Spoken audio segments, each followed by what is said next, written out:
Third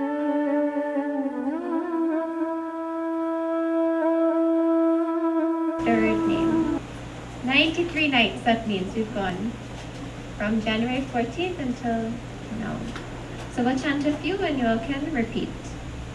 Om Shantaya Namaha. Om Shantaya Namaha. Om Shanti Pradaya Namaha. Om Shanti Pradaya Namaha. Om Shastrodharakaya Namaha. Om Shastrodharakaya Namaha. Om Shuddha Sattvaya Namaha. Om Shuddha Sattvaya Namaha. Om Shruti Paradaya Namaha. Om Shruti Paradaya Namaha. Om Shrotriyaya Namaha. Om Shrotriyaya Namaha. Om Sannyasine Namaha. Om Sannyasine Namaha. Om Sannyasine Namaha. Om Sannyasine Namaha. Salutations to the sannyas, the one who is renounced, right? That great sannyasi, Gurudev Swami Chinmayananda, who was a sannyasi who was renounced. But when we say renounced, what does that mean? Because we know, Gurudev used to stay in so many different centers across India. He would travel around the world and conduct lectures. But when we think of sannyas, we think of a man with, a long beard, a white long beard. He has a small piece of clothing and he's gone somewhere into the forest to live, and he probably has a stick, a walking stick, and it has not a janji bundle on top, with a little bag on top, and he's wandering begging for alms. That's what our mind, that's what our tradition has upheld that sannyasi stigma to be. Sannyas, though, is a realization of the mind, the understanding of the mind. So sannyas means I've renounced this, right? I've let go of this. I am no longer attached to that. So, in our ashrama, in our stages of Hinduism, we have the brahmachari life, then we have the grihastha life, then we have the vanaprastha life, and then that sannyasi life is that last stage, meaning that, you grow up as a student, then you get married, you have a family, then you begin to slowly break away from the family, the children, the grandchildren, the house, the land, the money, all those things. And that last stage of life is supposed to be complete renunciation. So, sadhana panchakam, that's one of the sadhanas that's given, that you work up to. Bhagavan isn't telling us to go live in a forest, right? Remember, these names are ideals that we have to live up to. Bhagavan is not saying, go live in a forest. Right? The forest would become a city, it would become an urban city if everyone followed those rules. Bhagavan is saying that you live exactly in your house. You go about your daily activities, and at any point in your life, it doesn't have to be those last 25, 30 years of your life, you give up your attachments. You have no desire for anything in this world. Why? Because with knowledge, you realize that everything other than you is really just the self. There is no duality in this world. So Gurudev, he had renounced all ignorance, actually. All this ignorance. He had studied the Shastras, all these other names we've been seeing. He had lived in those Shastras. He upheld the Shastras. He was that Shanti, that peace. And by that, it means that he renounced the ignorance. Each and every one of us, meaning that we didn't know the Shastras. We are ignorant. We haven't experienced the Shastras. You can finish medical school and get your degree in your hand. But if it is that you are about to go under the knife, and that doctor comes up to you and says, this is the first surgery I've ever done in my life, the first surgery I've ever done. Well, what will you do? You will wake up from that anesthetic and you will run. That anesthetic won't have any power over you anymore. So just because you have book knowledge doesn't mean that you have experience of that thing. But Gurudev had the experience of the teachings of the Shastras, just by knowing that, by understanding that there is no duality in this world. The happiness that you seek in that object is really inherent in you. The object doesn't contain any happiness. Right? Why is it that, this book will bring me happiness, but it will not bring a child happiness? Why is it that this song book makes me so happy within? But if you give this to a 5-year-old, he'll look at this and say, is this to make paper planes? Do I rip the pages out and make paper planes? So that means the happiness is not in the object, the happiness is in my own self, my own mind. I've created that happiness. So Gurudev, by living this knowledge, he renounced all the ignorance. And in renouncing all that ignorance, he's also one who renounced all the enemies, all the durgunas from within, the negative qualities. So he had no greed, he had no jealousy, he renounced all the lust, he renounced all the desire, the anger, right, all those negative tendencies. He no longer had them. Actually, anytime that you see a Mahatma using these, anger for instance, it's just a tool to get his point across. It's just a tool to get his point across. So many people will say Gurudev was such a disciplinarian. Don't cross Gurudev. You don't want to get on his bad side. Gurudev Swamiji, Swami Prakashananda. Right? We don't want to get Swamiji angry. But 1 minute he will be angry, and the next second he's smiling like anything. Both Gurudev and Swamiji. That's the life of a Mahatma. There's no attachment to that anger. That anger and those emotions are just tools to communicate what they want. So Gurudev is the one who he's no longer this ego, he's no longer this personality, he's no longer this ahankar. So that's sannyasi, salutations to that great sannyas. And it's not that we look at Gurudev, we look at Swamiji and we say, oh, I'm so happy for them. Right? It's not that you look at an engineer or a doctor and you say, I'm so happy for them. Right? Because that's what they're attuned to doing. You don't have any option. I can't do math for the life of me. So don't make me an engineer. I can't do math for the life of me. Don't put me to teach math. So I would admire someone who could do math, but I wouldn't say I can't be that thing. But a sannyasi is the path that we're all going to reach at one point. One point in our jivahood, however many lifetimes it takes, that's where we will end up. So these ideals that live in a sannyasi, a Mahatma, are ideals that we should try to live up to from now. Because when we're reborn, we just pick up from where we left off in the last life. And we continue on. We're not here, as Babaji was saying, we're not here by chance. Bhagwan didn't make a mistake and say, well, I'll put you here tonight and you there tonight and you there tomorrow. Didn't make a mistake. Bhagwan doesn't make mistakes. If he did, then this world will be topsy-turvy. We're here by God's will, actually by our own karma has put us here. So we're continuing from wherever understanding has left off. So we are seeing chapter 17 of Bhagavad Gita. So we'll open with a short prayer. Om Shri Ganeshaya Namaha. Om Shri Saraswati Namaha. Om Shri Gurubhyo Namaha. Vasudeva Sutam Devam Kamsa Chanuramartanam Devaki Paramanandam Krishnam Vande Jagadgurum Krishnam Vande Jagadgurum Hari Om. So we're now into chapter 17. And verse 5 is where I'm starting this evening. So this chapter, Bhagwan, we just finished that Asuric and Devic qualities. The qualities of the divine and then the qualities of the demon, or the not so divine, the one who is fallen.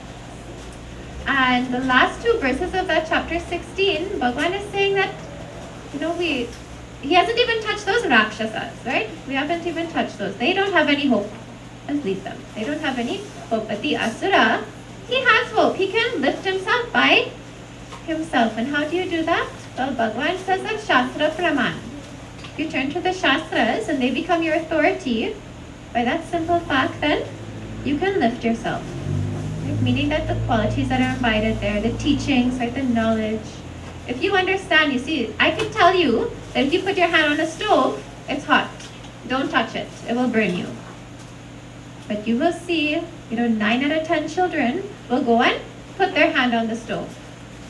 They will go, they'll say, Mommy said we can't do this, Put their hand right on top. But after that, one time, they will never even look at that stove again. They teach themselves. So, by learning this, by studying the Shastras is one thing, and then experiencing it as I just said. So making the Shastras your authority.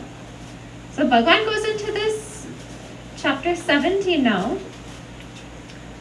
And Arjuna begins with a question. And he says, okay, I understand we have to study the scriptures. I'm here with you, Bhagavan, Shri Krishna. So, okay, fine, we can do that on this battlefield. They're in the battlefield. They went to the middle of that battlefield. War is about to begin. In chapter 1, though, Shank was blown. They're about to start a war, but 16 chapters later, they're still talking. So Arjuna doesn't see a problem, so he continues asking that question. So what does he ask? He says, Bhagavan, I understand that we can study the scriptures, but not everyone has that opportunity. Not everyone gets the chance to sit down and study and learn from a guru and understand that thing properly, chant it properly also. Yet so many, somehow, without studying all of this, place so much of faith in that thing. So many people, our grandparents or great-grandparents, they couldn't read, but every morning they will wake up and do puja, do their offerings. They will say their mantra and they will have so much of faith in that thing. So Arjuna asks this question, he has a doubt. He says, okay, so is it necessary then that we have to know these scriptures in the way that you are prescribing them? Do we have to know them inside out like that? And these people who don't study them and have so much faith in that ritual, is it necessary? Is it necessary and is it sufficient for them? Is that enough for them? Can they get by on that? And then he continues on, he asks, what is the faith of the people who try to live a religious life? Right, so is it do they have faith in nothing? Some will believe that, aliens are there. That aliens will come and take over this world. They have complete faith in that. Some people have faith in their premonitions that the world will end in, December 21st or something, whatever day that was a few years ago. And they have faith in that thing. So what type of faith is this faith that people have in, not the Shastras, but what they teach, the rituals that they see being performed, and they will continue doing that thing over and over. So then we can call that blind faith. And if it's blind faith, then does that seeker reach where he is going? Does that seeker reach moksha? So Bhagavan, he begins on and he gives a full overview of what Shraddha is, of what faith is. Faith is it's a magnificent thing actually. Even the atheist also has faith. Every single person, actually, we are born with faith. Faith is an intrinsic part of each and every one of us. Right? We have faith now. We have faith that, okay, gravity will keep me on this ground. Right? We have faith that our parents will protect us from a young age. Right? We have faith that this country will also provide some sort of security to us. Maybe.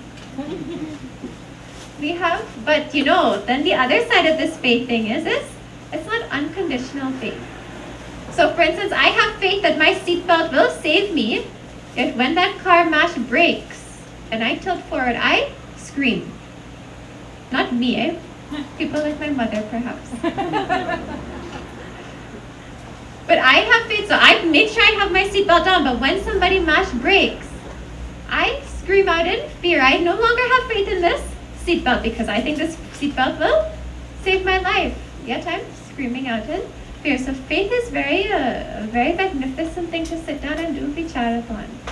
Right? Swamiji always says that each and every word in Bhagavad Gita, each and every word in our Shastras, if you just sit down and you think about that thing, you will have, hours and hours to ponder upon. So that concept of faith, of Shraddha. So Bhagavan talks about the different types of faith and the different types of faith in a man's life, right? What he goes on doing. So we have that, faith in what we do physically. So he talks about food. Food is our favorite thing. We love food.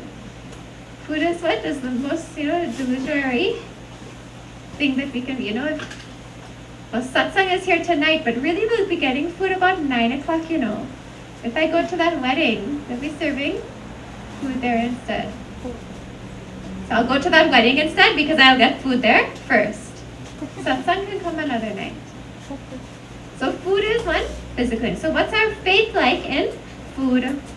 What's our faith like in our dedicated actions? So in Yajna, Bhagavan talks about in our self-denials or in our discipline. So he talks about tapas. And then he talks about in the way we give. What kind of faith do we have in the way we give?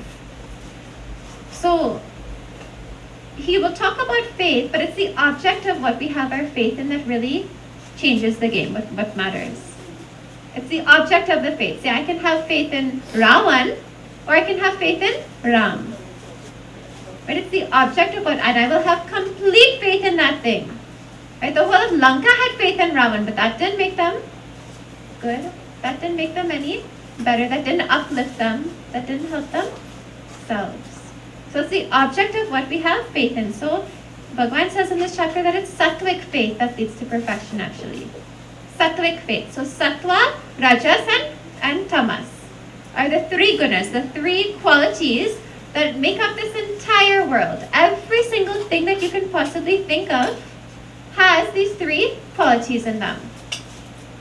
Every single, but the difference is something will be more predominantly sattvic, something will be more predominantly rajas, or something will be more predominantly tamasic. None of the three will ever even out actually. It will be 1% higher, for instance, or 10% higher, 90% higher, whatever it might be. But every single thing, from the smallest atom to the biggest elephant, is made up of the three qualities, the three gunas. So, Lord Krishna tells Arjuna in this Bhagavad Gita, he says that it is the swabhav of someone that determines how their shraddha is. The swabhav means that their nature, right? Their intrinsic nature. I'm inclined to do this thing. So if my swabhav is to make money, right? I like to some, for instance, pundits should be business people instead. But simply because they're more inclined to make money, that's all. Right? They see a business opportunity in everything. Now that didn't just show up in this lifetime. That's something that was developed over lifetimes over lifetimes.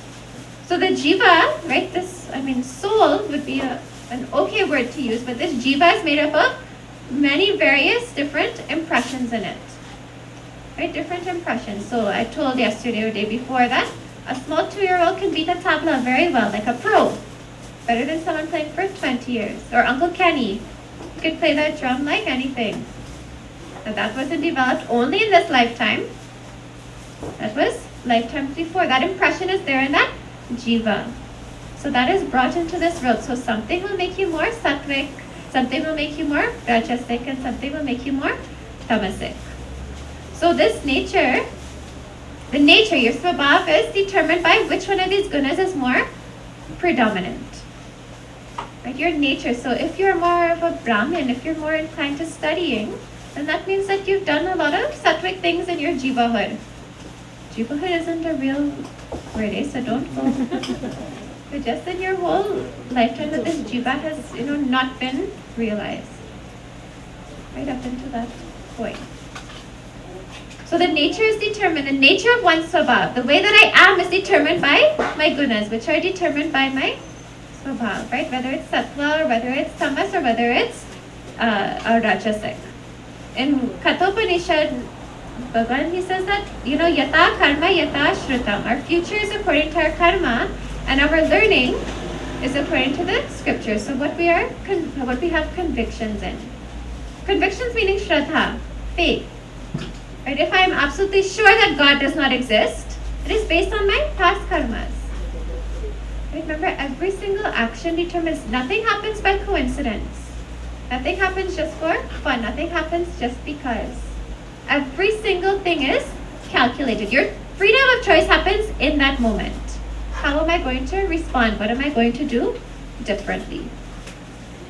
So our past karmas will determine our convictions at this moment. And they will also change if something very drastic happens in our lives. If something very drastic happens. So we go on, and Brahmacharya Ji would have gone through these verses last night. He says that Sattvic people, what do? Or who do they have faith in? In the Devatas. So they're inclined to go and worship Bhagwan. They're inclined to go and do puja. They're inclined to go to satsang. They're inclined to do goodness in this world. Right? They worship the Devatas. They'll sit down, they'll have a puja room like this. And then the Rajasic people, what do? They worship the Yaksha and the Rakshasa. Yaksha meaning the one who, the protector, and then the stealer of wealth. The one who makes money. Rajasic people like the one who has power, who has wealth, who has that type of personality to say, I can do this and only I can do this alone. Right? So that kind of asura that we were talking about in that last chapter. You know what this Rajasic Shraddha is like? Ram Leela? Ram Leela happens every year. And when Rama walks on stage, a small clap will be there. Oh, Bhagwan has just entered. He's just entered onto that stage. But when Ravan and his goons run on stage, everybody gets up and starts cheering. They go, ah! Yes, Ravan, fight. You want to see that fight? Last year, for the first time, I went to Ram Leela. The whole thing was going good, and then that war broke out. That war lasted almost a whole evening. Really, and everybody, was talking and liming and not paying attention to the katha of Lord Ram. And then this war started to happen, and they were picking each other up and throwing them and getting mud all over each other and falling inside the pond and all kind of violence. But that's what everybody came, and they all crowded by the fence. Everybody wanted to see that thing. So that's Rajasic Shraddha. I have faith. Faith meaning once you have a conviction about something, that's what you will be attracted to. Right? So you will have a conviction, you will have faith that the knowledge that Swamiji teaches is correct. It's the truth. Right? He won't make a mistake. So you will go to his satsang. You will base your actions upon that conviction. Right? Or if he goes and he writes a book, or he's on radio in the nighttime. Right? You will be attuned. Oh, he's on radio, so you will listen to that thing. Right? Your actions are based on your convictions. So that Rajasic Shraddha, if I'm more predominantly Rajasic, then I will worship Rajasic qualities in people. So I will go after the protector of the wealth and the one who also goes after the wealth. The one who is, prideful or arrogant. He makes money all the time. He's good at making money also. You see that thing as a value. Right? That's something that I wish I could be like that. And then those tamasic people, what do? They worship Jambi. Jambi, ghosts and spirits, and do obya and right, we're laughing, but it's a real thing. How many people do obya? Or you've heard of? I hope you don't know anybody. Please don't know anybody. But you would hear many people, I know this one do obya already. So those tamasic worship, that's who they will go to. Or they'll go and sell their soul in the corner and then drag a chain around every night. Right? So they'll worship, they'll engage in that type of thing, and they have full belief in that thing. And then we hear a chain drag and we say, oh, look. Lajavas. I learned that word. I didn't know that word. I learned that word. But then we're inclined to that. Remember, each of us is made up of all three gunas. We don't only have sattvanas.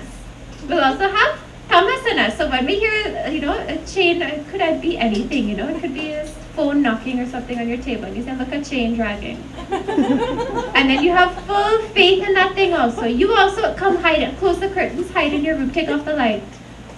Pretend you're sleeping, because you also believe that thing exists. You might not worship, but you also have faith that that thing exists.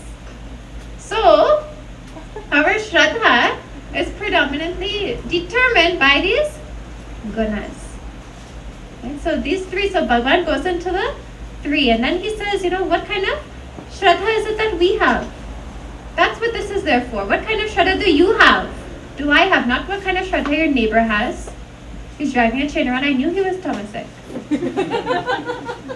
Not what your neighbor has. It's Bhagavad Gita and our Shastras is only for introspection, self-reflection, not for to judge anybody else. It's only for yourself. So, what kind of Shraddha is it that you have? What kind of Shraddha is it that I have? And how do I lift myself? Because Sattva is the ideal. That's where I want to reach.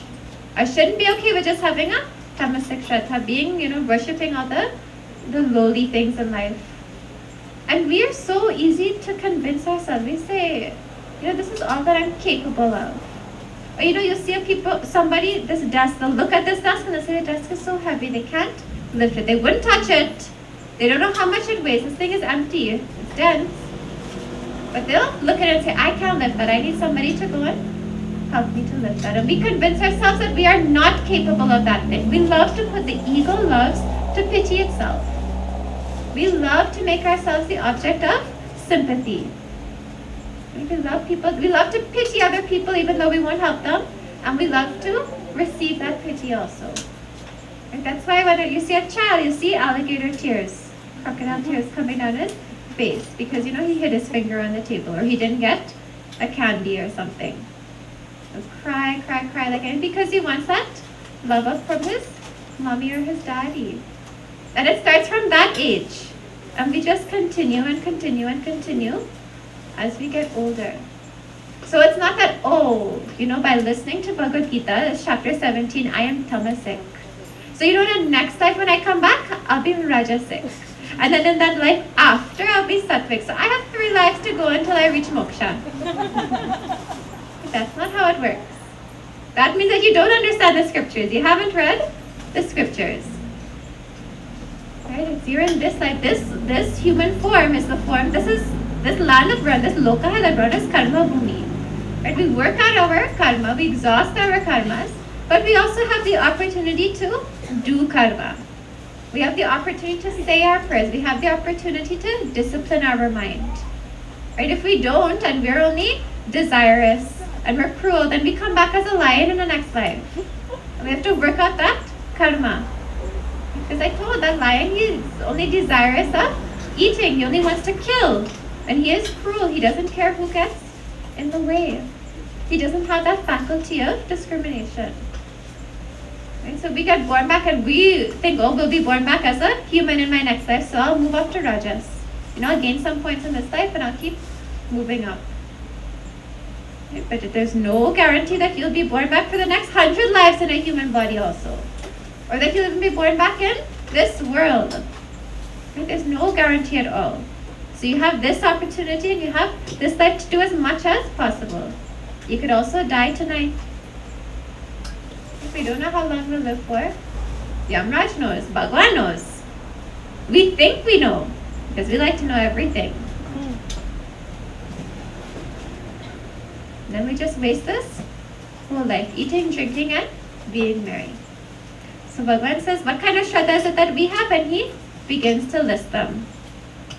So in this chapter itself, he gives the solution of how to continue moving up, how to have that sattvic Shraddha instead. So we will chant from verse 5, chapter 17. Actually, we will chant 5 and 6. Ashasra vihitam ghoram tapyante ye tapojanaha brahmahankara samyuktaha kamaraga balanvitaha karshayanta sharirastham bhutagramam chetasaha mam chaivanta sharirastham tan vidyasura nishchayan. So Bhagwan begins to talk about what type of faith, what these ones do who have that rajasic and tamasic. He just talked about that sattvic faith. So ye janaha tapyante ghoram tapaha. What do? The ones who have tamasic and rajasic shraddha. The ones who have this tamasic and rajasic shraddha, they do ghor tapas, severe tapas, and not just any type of tapas, but a shastra vihitam tapas, the one that is not in line with the scriptures. They do tapas, they do austerities, they do self-denial, but it's not in line with the scriptures. This is damba ahankara samyuktaha. He says kama raga bala anvita. He says that being endowed, this person, this tamasic or this rajasic person, they're endowed with what? Hypocrisy, pride, ego. Right? We talked about those in that last chapter. All these different types of egoic qualities, right? These negative qualities. And they're also endowed with what? Kama, raga, bala, and vitaha. They're endowed with the strength of desires and likes or attachments. Right? Now it's only that you're impelled by these desires and attachments, or you have kama, raga, and bala. Right? It's either that you're impelled by these durgunas, or you have these. There's two different understandings Bhashyakar says.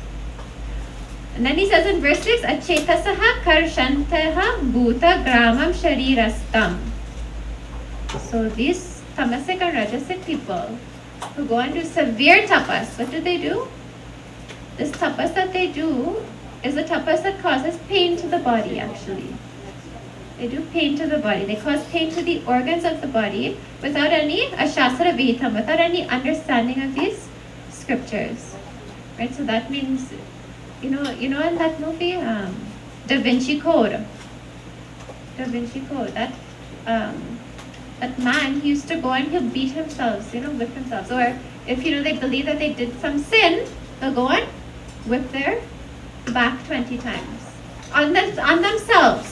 Not superimposing it on anyone else, but on themselves. They will purposely do tapas to hurt their body, to hurt their physique and hurt their internal organs. That's like, I don't deserve this. I don't deserve any sleep, so I won't sleep for this whole week. Or I don't deserve food, so I am not going to eat. And look, I will call this tapas. Right? But the mindset of fasting is not, I am going to fast, I'm going to purify my mind, I'm not going to eat any negative foods and no tamasic food. That's not their mindset. Their mindset is, I don't deserve to eat, so I will not eat, for instance. So they hurt their body like anything. They think that self-suffering is good. That's that tamasic and the rajasic. And to think, we think there's only few and in between. Few and in between who act like this. But Bhagwan has just written this in Bhagavad Gita. Bhagavad Gita applies to all. Many teenagers, when they're in depression, they will cut their arm. Right? In Canada and America, it's a very big condition. Right? They think that pain is a good thing. They feel pleasant from that pain. They think they're doing austerities. But, that the true purpose of what tapas is. Tapas is austerities, right? Some sort of self-denial. The true purpose of tapas is for purification of the mind, not purification of the body. And we'll see just now how that fits in, because people will say, but you're telling me not to eat meat? You tell me not to drink alcohol. If it's purification of the mind, then what does this have to do with my body? But the purpose of tapas is to purify that mind, not the body. So, of course, that evil tendencies of the mind should be cast out immediately. When Hanumanji was doing Lord Ram's work and he was crossing that ocean, and he came upon that jealousy, right? That Simika, she was flying in that air and she was pulling down all the shadows. Any shadow that she saw, she bent to pull on it, and she would make that person sink, whoever it was. Now that's jealousy. That's what that representation is in Ramcharitmanas. In Ramayana and Ramcharitmanas, any of our Puranas, it's all symbolic that we have to look at. The stories are good. The stories are very nice to read. They're very enjoyable to hear. Our Trinidad is Ramayana country. Right? When we had that Mahasamadhi camp a few years ago and we were creating those booklets and doing promotions, all the foreigners that came, they said, this is Ramayana country that we are coming to, Trinidad. So the katha is very nice. But what we learned from the katha, the symbolism, has to be taken. So when Hanumanji was doing Ram's work and he was crossing that ocean, and Simika, he didn't even take a, Mainak Parvat, all the other obstacles that arose, he told them, no, I won't take a rest now. Or, he outwitted, and he continued on. He didn't touch them. Very nicely, he engaged with them. Miss Simika, as soon as he realized that that quality of jealousy was in his way, he killed that thing immediately. He didn't allow that thing. So these negative tendencies in our mind should be killed any which way we can possibly do. Any which way that we can possibly do, they should be killed. But that doesn't mean that our body has to be killed. It doesn't mean that we hurt our body to help our mind. See, if our physical is in pain, then what kind of peace will our mind have? Right? If it is that you're sitting and you're trying to pray and then all those lash in your back begins to get infected, you have to stop praying and go put ointment on it and then come back and say, Bhagwan, hold on it. Remember I did tapas for you? Let me go on. Make sure that doesn't get more infected. And then you have to come back down and sit down. So the kind of tapas that we talk about is only for purification of the mind, not purification of the physical body. Right? It's not that we hurt ourselves. It's not that, I grew up with hot water and, now I want to go on this path of renunciation, so I'm only going to take ice cold bath. Right? Not that kind of thing. If you only take ice cold bath, then your mind should be, I don't need hot water. I am not this body. Right? I am not this body, and use that as tapas. Not, I've used hot water all my life and now I need to pay. So you only take ice cold. You put ice in the bucket too. I know, because in the ashram, we don't have hot water in the room. Which is fine, it's cold in the morning. But by midday, that sun heats up that pipe. So you don't have a hot water heater, but you're getting hot water from that faucet. You're getting hot water in the middle of the day. So, but I want to do tapas, so I have to add ice to that bucket. Right? You've tried to endure. So that's the wrong type of thinking that this tamasic and rajasic person. And Bhagavan says that when they do this, when they cause pain to the organs of the body, right? When they cause pain to the organs of the body without having any proper understanding of the Shastras, Cha'eva mam anta sharira stam.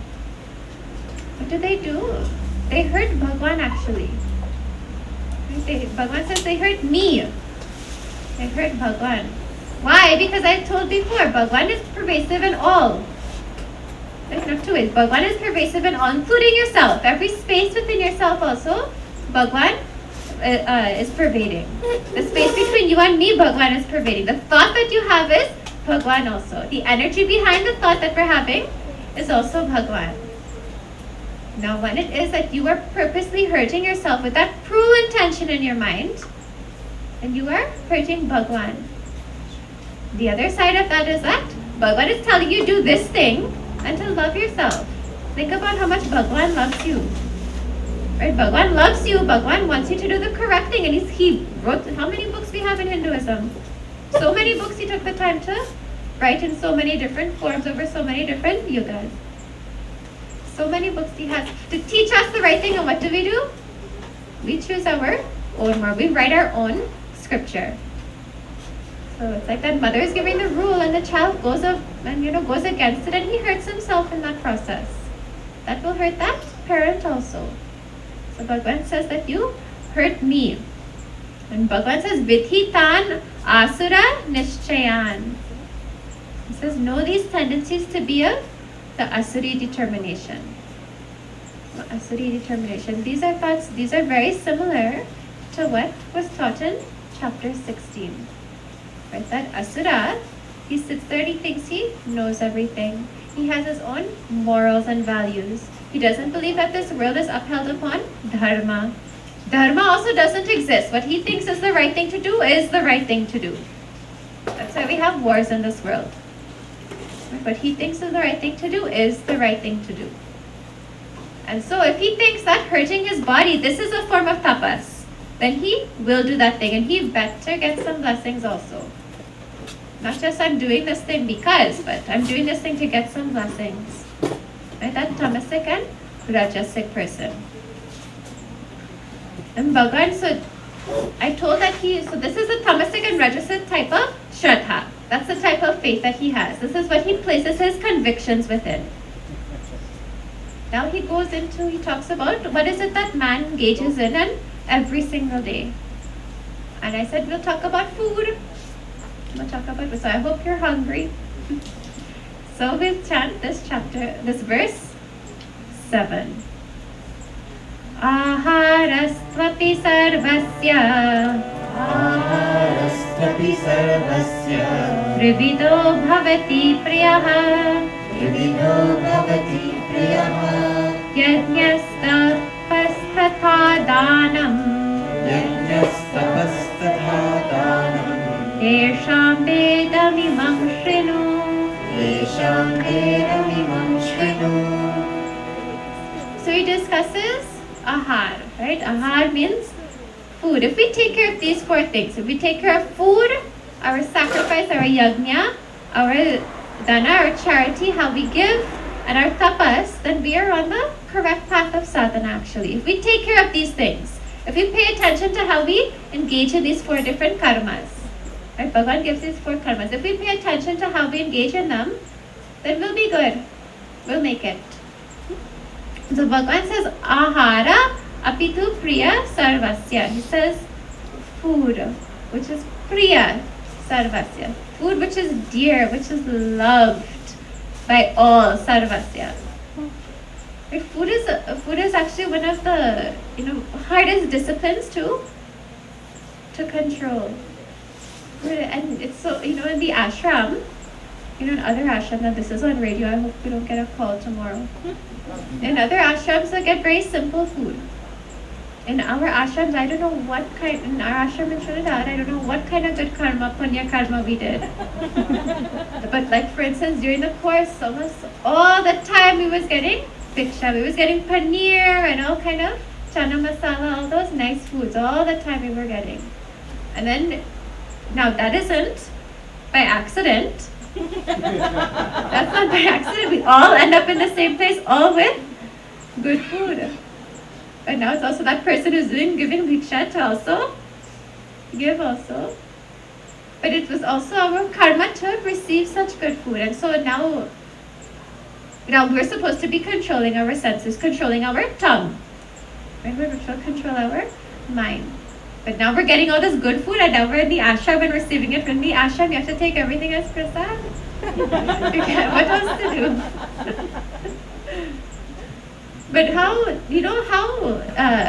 many obstacles would arise in our own discipline? Now we don't have control over that. We don't have over control over what we get for breakfast, lunch, or dinner as brahmacharis. We take what we get in the ashram.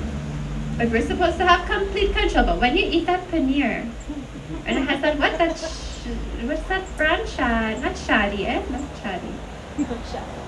Some kind of bread, and they put that mix in that paneer, and they put the peas, and they mix that thing, and you get that creamy red sauce with it. And you get naan, garlic naan, hot garlic naan with that thing. I can tell people are getting hungry. Okay, I'll stop because we have a rest of satsang to finish. When you get that, how are you supposed to control your senses? But our karma is bringing this food to us. So look how many things. Now putting in a bigger perspective as our sadhana. How many obstacles will arise on your journey itself? How many obstacles will arise on your journey? And how many things it is that you have to say no to? Or how many things you have to engage in and not be attached to. You enjoy it for that moment and you continue on. You don't ever go back. Remember, was it here I was telling? Somebody I know, any chance they get to leave and go and get food, they'll go and get that Palki's wontons. I just did some advertisement for Palki's, but that wonton they'll always go and get. So how much attachment do we have to not have? Make sure that we don't have to these desirous things. So food is very dear to all of us, Bhagavan. Bhagavan knows. He wrote this. He said, ahara apitu priya sarvasya. That food which is dear and loved by all, Bhavati trividaha is of three kinds. Food is of three kinds. How could food be of three kinds? But food is of three kinds and also is yajnaha, tapaha, tata, danam. So is sacrifice, austerities and charity like I just told. And Bhagavan says, Tesham imam vedam shrinu. Listen to the classification which is about to be stated. But this ahar, right, this food that we have, we think it's something that we eat. We think it goes through our mouth. Food does that. But in our shastras, food is not just what we eat. Food is also what we see. It's what we listen. It's the actions that we engage in. It's what we speak. Right? Anything that we see around us, anything that we engage in around us is also medicine for our body. How is that? Because if it is that I eat something that I'm allergic to, I will physically break out. If it is I hear some type of music on the road, that will put me in a mindset. If I listen to satsang, if I listen to bhajans, I go into a sattvic frame of mind. If I listen to some kind of rock, rap, hip-hop, whatever it might be, that, you know, the noise that passes on the road. The boom, boom, boom. If you hear that will either cause agitation in your body, in your mind, or for some people they'll say, I wish I could go and dance. Right? They'll want to move. So what we hear also, that's putting some sort of, that's medicine for your body. That's putting, now is that good medicine or bad medicine? That's up to you to decide. But the ahar that Bhagavan is talking about is not just that food that we eat, but it's what we physically perceive through our senses, right? Our mind becomes calm or it becomes tense. And if these four things, if these four karmas are not sattvic, then we have to put forth that effort. So Bhagavan, he begins to describe this food. Right? The three different types of food is of three different types. What is the three different types? He says in verse 8. Ayu sattva balarogya. Ayu sattva balarogya. Sukha priti vivardhanaha. Sukha priti vivardhanaha. Rasya snigdha stira hridya. Rasya snigdha stira hridya. Ahara satvika priyaha. Ahara satvika priyaha. Bhagavan says that ahara, ayu, aharaha, ayu, sattva, bala, arogya, sukha, priti, vivardhanaha. Bhagavan says that foods that ayuhu, foods that increase your lifespan, increase longevity, right? Makes your life, meaning makes your life brilliant. Right? You won't know if I eat this chocolate today, if this is what killed me in 10 years from now. Right? How can you know that? But there are foods that will make your life brilliant as you go along, right? When you eat heavy foods, well, you feel like a sloth. When you eat light foods, then you feel light. You feel like an angel flying. Right? You're good to go. So, foods that increase your longevity, foods that are sattvic, sattvic meaning that it gives you energy. Right? Foods that give you energy, or by energy meaning a firmness of mind.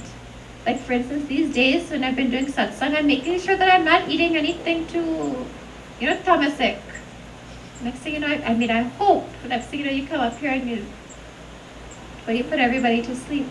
Because that would only, now what I eat will only be able to express itself in some ways. Either I fall asleep or you fall asleep. Either one.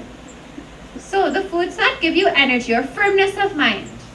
Right? There are certain foods that when you eat it, for instance, if you eat a banana, right? If you go home and you try this experiment, you go home and you eat a banana, say for a week, every day, every morning for a week. And then you look at your mind. And then the next week you stop eating bananas and eat an apple instead.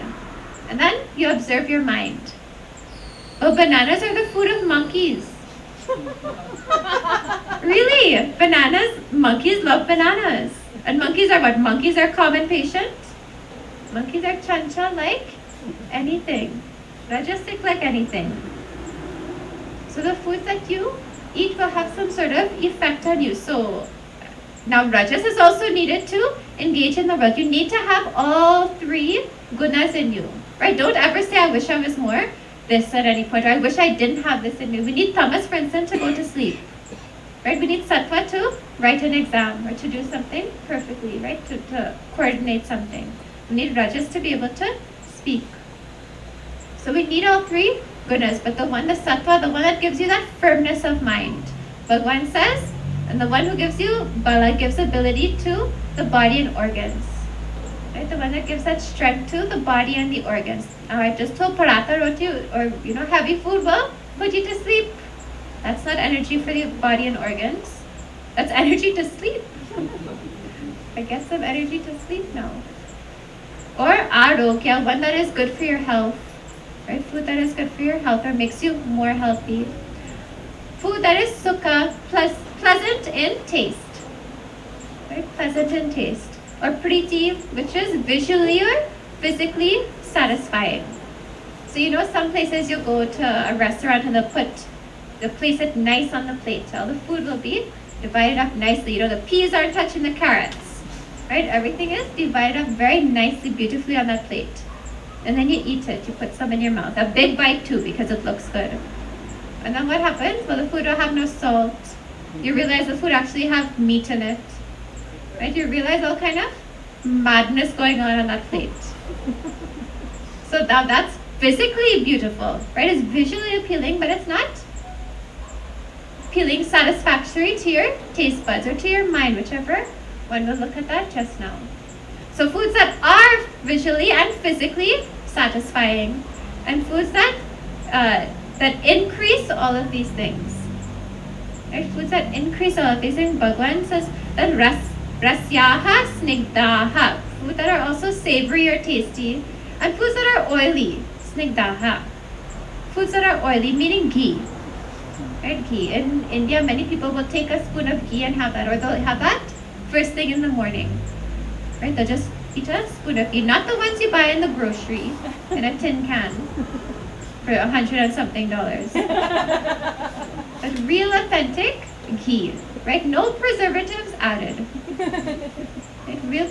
So oily like that. That is a healthy thing. And stiraha, substantial, that will benefit the body for a long time. So there are some foods that will just pass through your body and not do anything. There's some foods that will go into your body and divide up amongst all your organs, amongst all of your nervous system, amongst your blood. It will just help your entire body and stay there for a long time. And I don't mean, and they'll make some change in your body. Now, Coca-Cola will also make a change in your body, but that's not the type of sattva that we're talking about. The Coca-Cola puts rust in your body. Right? I mean, it says it clears out the rust, but it will kill you inside. Not that type of change within your body. But one that is stiraha, substantial, and it will benefit your body for a long time. And hridyaha, what is that? One that is agreeable and pleasing to one's mind. What does Bhagwan say about these foods? He says, they're sattvika priyaha. These foods are ones that are pleasant to the one that is predominantly sattvic. Right? They're pleasing to the one that is predominantly sattvic. So please understand this. So Bhagwan says that not only will the food have an effect on your body, food have an effect on your mind, food have an effect on your disposition, but your mind, your disposition, right, your choices will also be choosing which foods you go after. So if it is, I am tamasic or I am rajasic, I will only go after junk food, candy, right? All those bad things for your body. Because those are tamasic food. There's nothing natural about those foods. So if my mind is tamasic, rajasic, then I will find these things pleasing. I will find these things good to the eye. I will want only these things. And in return, right, in the opposite way, if something, for instance, can be eaten raw, if something is cooked in the least amount of time possible, those things are also sattvic. So if my mind is sattvic, I will want these sattvic foods. Or if I eat these sattvic foods, then it's not necessary that it will change my mind. But with that discipline in my mind of choosing these sattvic foods, it will create a change in my disposition. I will move up on the scale. my third life will come closer. I will become more and more sattvic. So, for instance, food is such an amazing thing. This breakfast, this notion of breakfast, Swamiji talks so ardently about it. What's the most important meal of the day? Well, breakfast, we learn. Right? TV tells us breakfast, doctors tell us breakfast. Breakfast is the most important meal of the day. According to Ayurveda, that's completely incorrect. Right? Breakfast is not, because as soon as you wake up in the morning, your body has been resting for the past 6, 7, 8 hours. Hopefully not any more than that. Right? It's been resting for that amount of time. And then you wake up now, instead of allowing your body to, we warm up the car, but we don't allow our bodies to get warmed up. You wouldn't turn on, in winter, you wouldn't just turn on your car and start to drive it. You turn on that car and you let it warm up. So now our bodies have just woken up. And now we go and we put all kind of processed nonsense into our system. And we expect our body to digest that thing properly also. So this food concept we have to really take a look at, because we are so easily influenced by society. This breakfast thing was only brought about when Kellogg's came into business. Really, Swamiji says. I'm not joking. He says that because he would have done so much research on this also.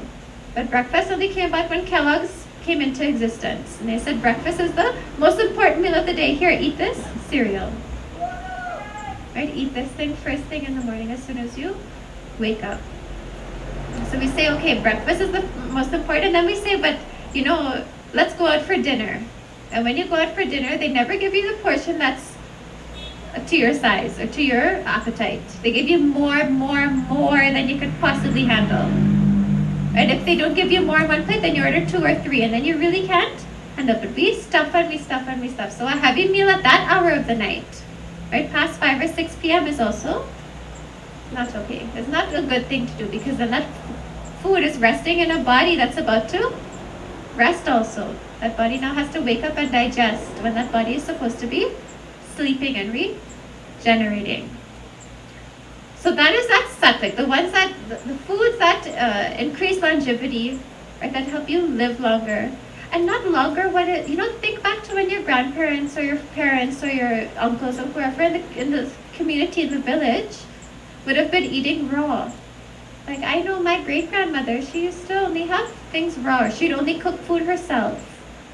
Right? Or Swamiji will, for instance, will only have coconut oil because of all the chemicals that are in all those easy fast food things now. Right? Easy fast food things or produce things. Like in the grocery, we're going to buy okra. Why don't you just go in the market and buy? Right? That thing's packaged and the plastic is there. That thing has to be transferred. That plastic covering the okra goes through some sort of heat. And when that plastic reaches heat, then chemicals are processed for a minute. Then that thing goes into your water, it goes into your okra, it goes into your, they have that Callaloo package in JTA. A Callaloo package. And that thing's in a piece of plastic. So those chemicals absorb into those ingredients also. And then you have to, please don't go and buy it. No, really, just buy it. Separate, buy everything proper from the market. Support the farmers also. Support your neighbors.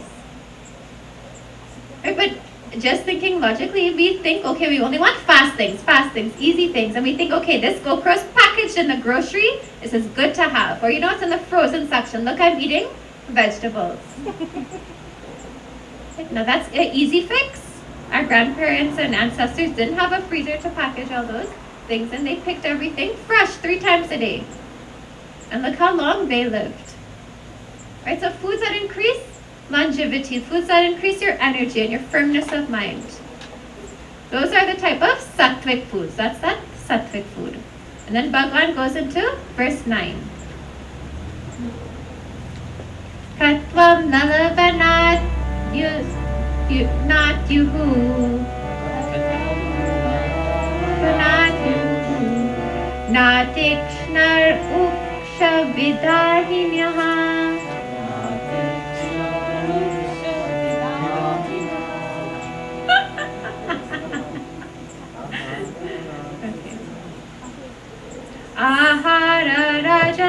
rajasastesta. Dukkha shokamaya pradaha. And so Bhagavan here says,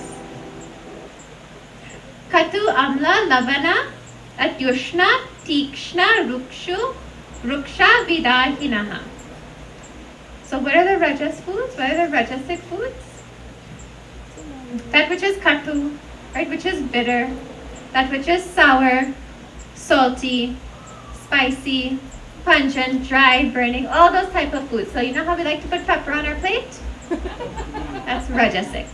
But that's okay, Sai Baba. Satya Sai Baba used to say put some pepper on our plate because we need to mix up. You need all three gunas within. No, really? You're laughing. But all the gunas should be there on your plate also. But those foods that are bitter, sour, salty, spicy, pungent, dry, burning, or which produce dukkha, shoka, amaya, and pradaha, those which produce sorrow or grief, pain and disease, those are rajasic. So you know when you eat a scorpion pepper, you know you go fast. I can have scorpion pepper, 7-pot pepper. You know, that's nothing for me. And then you put the whole thing in your mouth. And then it causes some grief and sorrow. That's rajasic. That type of food is rajasic. And then he says that, so what does he say? They are rajasasya staha, ishtaha. Those type of foods are what? Dear or loved by the one who is predominantly rajasic. And so please observe what types of food you like. Or what types of food you like, and really be honest with. Don't say I love my vegetables and you really only have vegetables once a month, mixed up in kalu or something. You're cooked in kalu. Be honest with what your eating habits are, and see how you can also change them. Tamasic we will see tomorrow, but there are different types of categories that these foods fall into. Every single thing in this world is a science, and our Vedas have covered every single science. Right, our Shastras talk about how we're supposed to eat, how we're supposed to conduct ourselves in every aspect of life. You see the music? This is what I was talking about. The music from the road. Okay, so we will end there. Tomorrow we'll continue with this Tamasic.